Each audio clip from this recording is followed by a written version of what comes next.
Selamat pagi Bapak, Ibu, dan saudara-saudari. Salam sehat bagi kita semua, yang sakit disembuhkan dan yang berduka dihiburkan oleh Tuhan. Sebelum beraktivitas, marilah kita terlebih dahulu mendengar dan merenungkan firman Tuhan. Tapi sebelumnya kita berdoa, kasih karunia dan damai sejahtera dari Allah Bapa kita dan anaknya Tuhan Yesus kiranya menyertai kamu sekalian. Amin. Firman Tuhan hari ini Kamis 14 Agustus 2025 tertulis dalam Yesaya 61 ayat 1. Roh Tuhan Allah ada padaku, oleh karena Tuhan telah mengurapi aku. Ia telah mengutus aku untuk menyampaikan kabar baik kepada orang-orang sengsara dan merawat orang-orang yang remuk hati, untuk memberitakan pembebasan kepada orang-orang tawanan dan kepada orang-orang yang terkurung kelepasan dari penjara. Yesus datang untuk membebaskan hidupmu. Saudara-saudari yang dikasihi Tuhan, ketika kita sedang mengalami penderitaan atau pergumulan hidup, mendengar kabar baik, apakah reaksi atau jawabanmu? So pasti ya, sangat senang dan gembira. Juga ingin berbagi cerita kepada orang lain dengan harapan orang lain juga senang dan merasakan kebahagiaan kita. Seperti itulah yang dirindukan oleh bangsa Israel saat dalam pembuangan.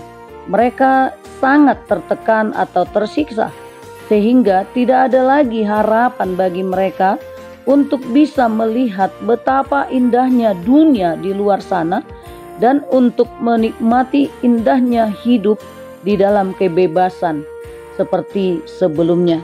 Nabi Yesaya menyampaikan kabar baik kepada orang-orang sengsara, merawat orang yang remuk hatinya, dan memberitakan pembebasan kepada orang-orang yang tertawan dan kepada orang-orang terkurung kelepasan dari penjara. Pastinya untuk pemulihan membutuhkan waktu agar benar-benar pulih. Sebagai manusia biasa, memang kita sulit untuk memulihkan orang lain. Dalam nats ini, Allah sendiri yang datang dan memilih mengurapi Yesaya sebagai hambanya untuk melakukan tugas merawat orang yang remuk hatinya. Saudara-saudari, nats ini yang dibaca oleh Tuhan Yesus di rumah ibadah di Nazaret, dan Yesus menyatakan dia sendirilah yang dinubuatkan itu. Yesus adalah anak Allah yang telah diurapi dan diutus ke dunia ini untuk menyampaikan kabar baik bagi orang yang lemah dan memberitakan pembebasan bagi orang tertawan. Dia adalah penyelamat dunia. Saudara-saudari yang dikasihi Tuhan Yesus, orang yang percaya terpanggil untuk menyampaikan kabar baik itu kepada dunia yang sedang dipenuhi oleh luka-luka, baik luka batin, luka sosial, luka ekonomi, diperhamba dosa, dan lain sebagainya.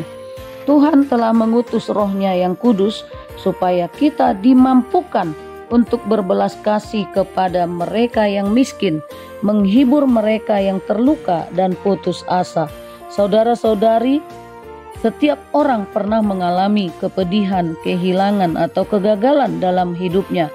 Hati yang patah dapat membuat hidup kita merasa terhempas, kesepian, dan tidak berdaya. Di tengah situasi itu Allah berjanji menyembuhkan hati kita. Roh Tuhan ada padaku. Tuhan adalah sumber dari segala kekuatan dan penghiburan, dan juga sumber kebijaksanaan dan kasih-Nya tak terbatas. Oleh karena itulah, biarkan janji Allah tentang penyembuhan mengalir dalam hidup kita. Bawalah hati yang remuk kepadanya dan percayakanlah Dia memulihkannya. Kiranya melalui Roh Tuhan yang ada pada kita, memampukan kita untuk membawa kabar baik kepada semua orang. Pada hari Minggu ini 17 Agustus 2025 kita merayakan hari kemerdekaan kita yang ke-80. Kiranya Tuhan Yesus memberkati kemerdekaan itu. Amin. Anugerah dari Tuhan kita Yesus Kristus, kasih Allah Bapa dan persekutuan Roh Kudus kiranya menyertai kamu. Amin.